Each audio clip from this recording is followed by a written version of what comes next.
14 বছর বয়সে প্রথম জেনেছিলাম আমার জন্মের খবর পেয়ে ঠাম্মা মাথায় হাত দিয়ে বারান্দায় বসে পড়েছিল। আমি বাবা মার দ্বিতীয় কন্যা সন্তান। এই ঘটনার ঠিক 1.5 বছর পর আমার ভাইয়ের জন্ম হয়। ঠাম্মা আমাকে সারা জীবন লক্ষ্মী ছাড়ি বলেই ডাকত। ছোটবেলাতেই বুঝে গিয়েছিলাম বাড়িতে আমার আর দিদির জন্য একরকম ব্যবস্থা, আর ভাইয়ের জন্য অন্যরকম।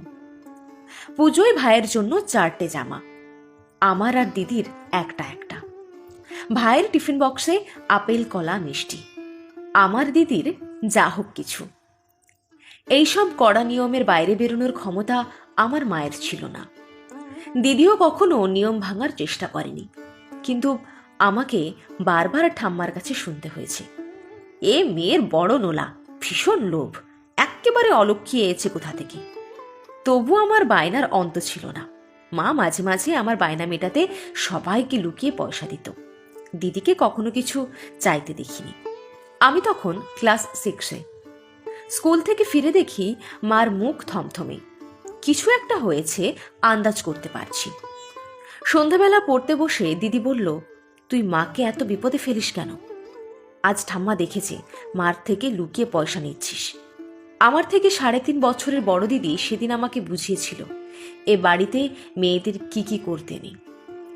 মেয়েদের মুখ ফুটে কিছু চাইতে নেই, বেশি কথা বলতে নেই, লাফাতে নেই, দৌড়াতে নেই, মেয়েদের চিৎকার করতে নেই, ঘুড়ি ওড়াতে নেই, গুলি খেলতে নেই, পা ছড়িয়ে বসতে নেই, হাহ হাহ করে হাসতে নেই, সব সময় খাই খাই করতে নেই। অবাক হয়ে সেদিন আমি নেইয়ের ফর্দ শুনেছিলাম। দিদিকে খুব বেশি দিন এত নেই মানতে হয়নি। আমার রোগাভোগা দিদিটা বিয়ের ধকল সামলাতে পারেনি। বিয়ের 2 বছর পর মাত্র 22-এ শ্বশুর বাড়িতেই মারা যায়। সেদিন প্রথম আমার মা সারা দিন বিছানায় শুয়েছিল। ঠাকুমা, ভাই আর বাবার মানবিকতা বোধকে সেই একদিনের জন্য কিছুটা জাগ্রত অবস্থায় দেখেছিলাম। সারা দিন কেউ মাকে কোনো ফরমাইশ করেনি। সত্যি বলবো, এত দুঃখের দিনেও সেদিন আমার ভালো লাগছিল একটাই কথা ভেবে, আমার কাক ভরে ওঠা মা এই সুযোগে একটা পূর্ণ দিনের বিশ্রাম তো পেল। কলেজে এক অধ্যাপক ফাঁকা ক্লাসরুমে আমার এক বান্ধবীর হাত চেপে ধরেছিল। ব্যাপারটা প্রিন্সিপালকে জানাতে গেলাম। তিনি বললেন, গার্লস কলেজে ওসব হয়েই থাকে, এই নিয়ে বেশি শোরগোল করো না, আমি দেখছি কি ব্যবস্থা নেওয়া যায়। তিনি যে কি ব্যবস্থা নিয়েছিলেন আজও জানতে পারিনি, কিন্তু আমার ভাই ব্যাপারটা কোনোভাবে জেনে আমাকে বিশেষ ব্যবস্থা নেওয়ার পরামর্শ দিয়েছিল। বাবার সামনে দাঁড়িয়ে সে সোজা ভাষায় আমাকে বলল, তোর আর সেজেগুজে কলেজ যাওয়ার দরকার নেই, বাড়িতে পড়ে পরীক্ষা দে। আমি তো দিদির মতো লক্ষ্মী মেয়ে নই, তাই অন্যের করে দেওয়া ব্যবস্থা আমার পক্ষে মানা সম্ভব হয়নি। আমার মেয়েবেলার আরেক দিনের কথা খুব মনে পড়ে। বাড়িতে কি একটা পুজো ছিল। দিদি মাকে রান্নাঘরে সাহায্য করছে, ঠাম্মা আমাকে ঠাকুর ঘরে নিয়ে গিয়ে প্রসাদ, ঘট, ফুল, বেলপাতা সাজানোর প্রশিক্ষণ দিচ্ছে। পুজোর জোগাড় শেষ হলো, আমার শিক্ষা সম্পূর্ণ হলো, কিন্তু আমার চোখ তখনও আটকে আছে নারায়ণের জন্য সাজানো প্রসাদী নৈবেদ্যের থালায়। নৈবেদ্যের চূড়ায় চূড়ামণি হয়ে বসে আছে বেশ বড় সাইজের একটা নলেন গুড়ের সন্দেশ। যথাসময়ে পুজো শেষ হলো, মা প্রসাদ ভাগ করা তোড়জোড় করছে। হঠাৎ সবকিছু সরিয়ে সবাইকে অবাক করে দিয়ে আমি সেই মহার্ঘ সন্দেশ ছো মেরে তুলে নিয়ে মুখে পুরে দিলাম। মুখ ভর্তি সুস্বাদে আমি তখন অভিভূত।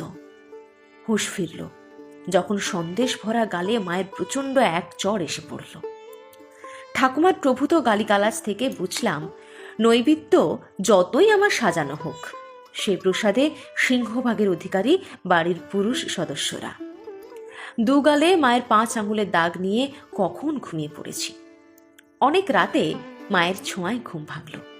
অভিমানের রাগে মুখ ফিরিয়ে শুয়ে রইলাম, কিন্তু আমার চুলে হাত বুলাতে বুলাতে মায়ের অসহায় কান্না কোনো দিন ভুলতে পারিনি। মরার সময় ছেলের হাতে জল না পেলে স্বর্গবাস হয় না। ঠাম্মার এই কথাটা বাবা মনে প্রাণে বিশ্বাস করত। ভাই ছিল আমার বাবার সেই স্বর্গবাসের ইনভেস্টমেন্ট। আমার ভাই বর্তমানে ব্যাঙ্গালোরের এক বহুজাতিক সংস্থায় কর্মরত এবং বিবাহিত। তার অবাঙালি পরিবারকে নিয়ে সেখানে নিরাপদেই জীবনযাপন করছে। এই শহরে খুব একটা আসার দরকার পড়ে না, এলেও অফিসের ভিআইপি গেস্ট হাউসে থাকে। পূর্ব দক্ষিণ খোলা বিশাল ফ্ল্যাটের অভ্যস্ত জীবন। এ বাড়ির স্যাঁতস্যাঁতে দেওয়ালে ওদের কষ্ট হয়।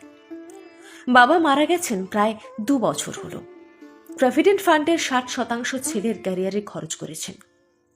ইনভেস্টমেন্টের পুরোটাই যে জলে গেছে সেটা মৃত্যুর দিনেও বিশ্বাস করতে পারেননি। ঠাকুমার প্রায় 84 চলছে। বৃদ্ধার আর ছেলের হাতের জল পাওয়া হলো না। আমার ছাত্র পড়ানো আর স্কুল চাকরির টাকায় সংসারটা কোনো মতে দাঁড়িয়ে আছে।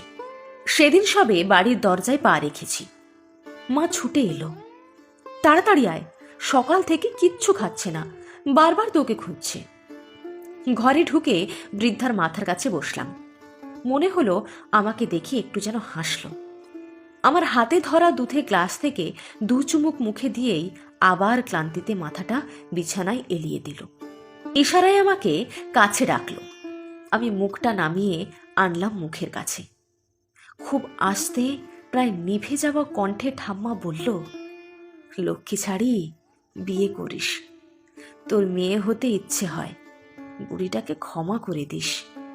মা আর আমি সেদিন সারা রাত জেগে বসে রইলাম। সারা রাত ঠাম্মার বন্ধ চোখ থেকে গড়িয়ে পড়া জল মুছলাম। এতদিন পরে বৃদ্ধার কাছে